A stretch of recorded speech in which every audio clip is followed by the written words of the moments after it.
A cold wind cut across the dusty training ground of Fort Halston, slicing through the early morning silence as the sun slowly crawled over the horizon. The recruits stood in formation, their boots planted, breath fogging the air. This wasn't a normal training day. The atmosphere carried a heaviness, something unspoken, something sharp enough to feel. Captain Reed Dalton paced in front of them, his jaw hard as granite, his eyes full of tension. He did not try to hide. Today, the base was expecting a special evaluation officer from Joint Command, someone who had been quietly monitoring discipline issues inside Fort Halston. Reed didn't know the details, but he sensed trouble. He always did that. He could see the far end of the yard. A black SUV rolled to a slow stop. The door opened and a woman stepped out. Tall, athletic, wearing standard Navy utilities with no unnecessary decoration. Her name was Lieutenant Commander Avery Holt. But no one here knew her reputation. No one here knew her call sign. To them, she was just another officer for inspection.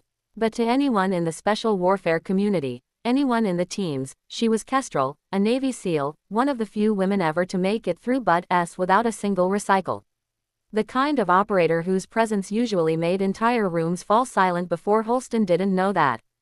And unfortunately, the one man she needed to meet, General Marcus Brigg, had a habit of disrespecting absolutely everyone. Avery stepped forward, boots crunching quietly on the gravel. Captain Reed approached and saluted. "Ma'am, welcome to Fort Halston." She returned the salute, her expression calm, unreadable. "Captain Dalton, I'm here to observe today's disciplinary drills. General Brigg requested a combat readiness review." Reed swallowed. If Brigg requested it, that meant one thing. Someone was about to be humiliated. Brigg liked using evaluations as an excuse to assert dominance, especially over junior officers, new recruits, and anyone who didn't bow to him fast enough.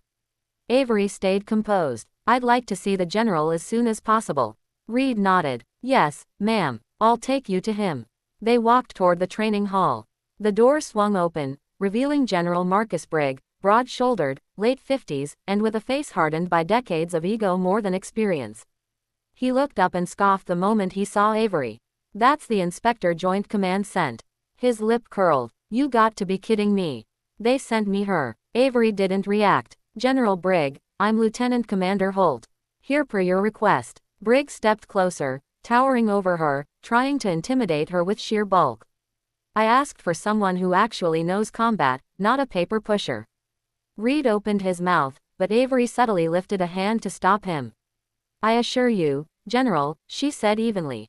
"I know combat." He smirked. "Sure you do." With a mocking wave, he motioned her toward the open mat area. "Then why don't we start with a demonstration?" he said loudly. "Let's see what Joint Command calls elite these days."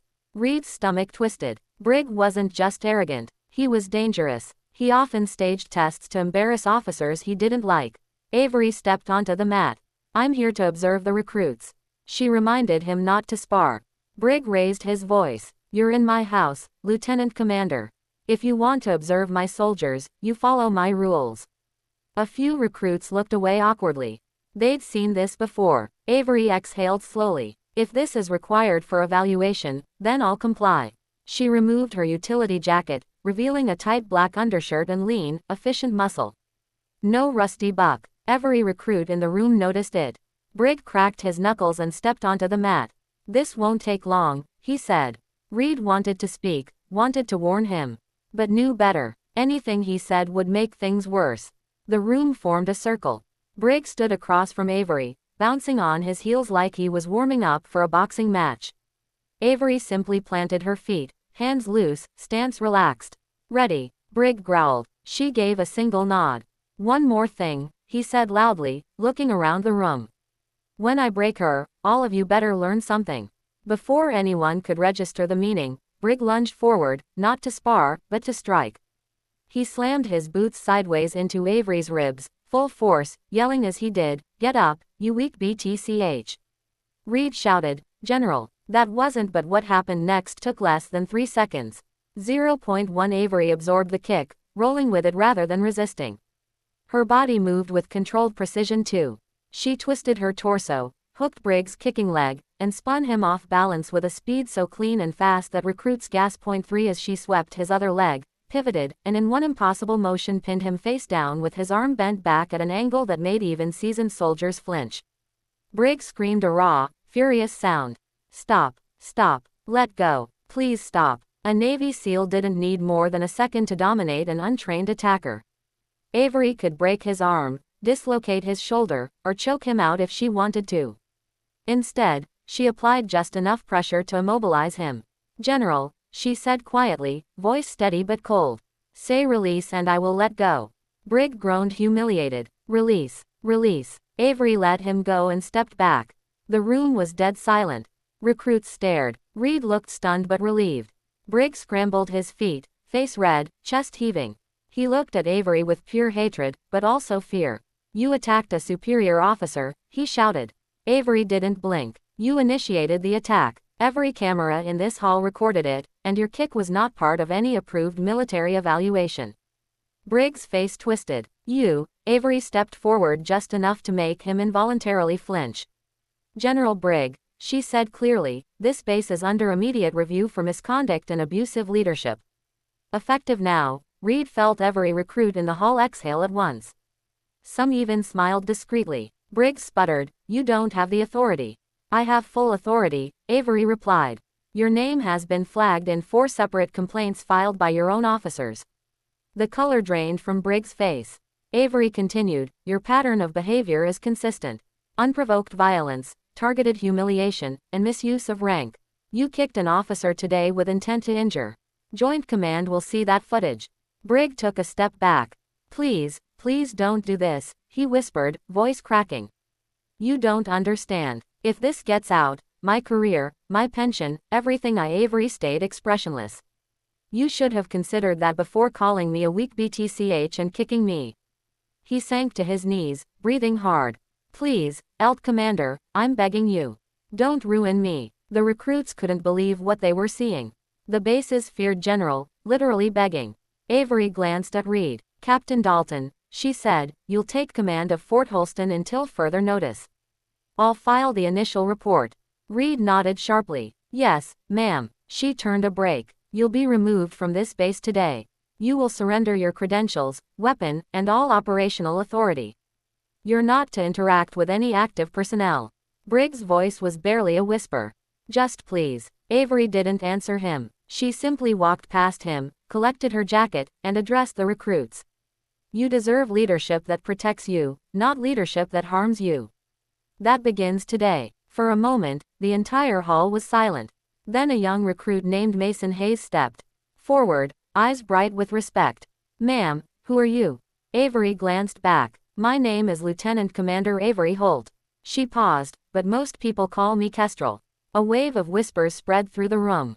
Everyone knew that name. Stories about a Navy SEAL who completed missions no one else could. A SEAL rumored to have saved an entire Marine unit trapped in Syria. A SEAL who survived when half her team didn't. A legend. Reed stared. Ma'am, why didn't you tell him? Avery shrugged. He didn't ask. Reed laughed, actually laughed, and several recruits smiled. Avery motioned toward the exit. We have work to do. Today's evaluation isn't about him. It's about all of you. The recruits straightened instantly. Avery walked to the center of the hall again, this time with calm authority. Listen up, she said. Training at Fort Hall is changing right now.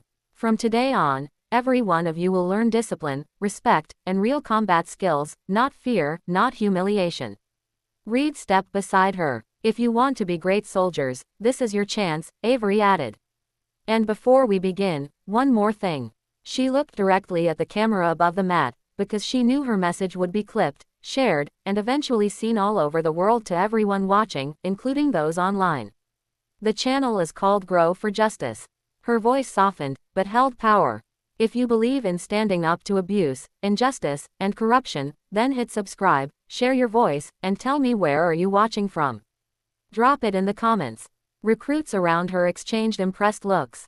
Training began. Avery moved like a shadow, teaching them how to stand, strike, defend, and think under pressure.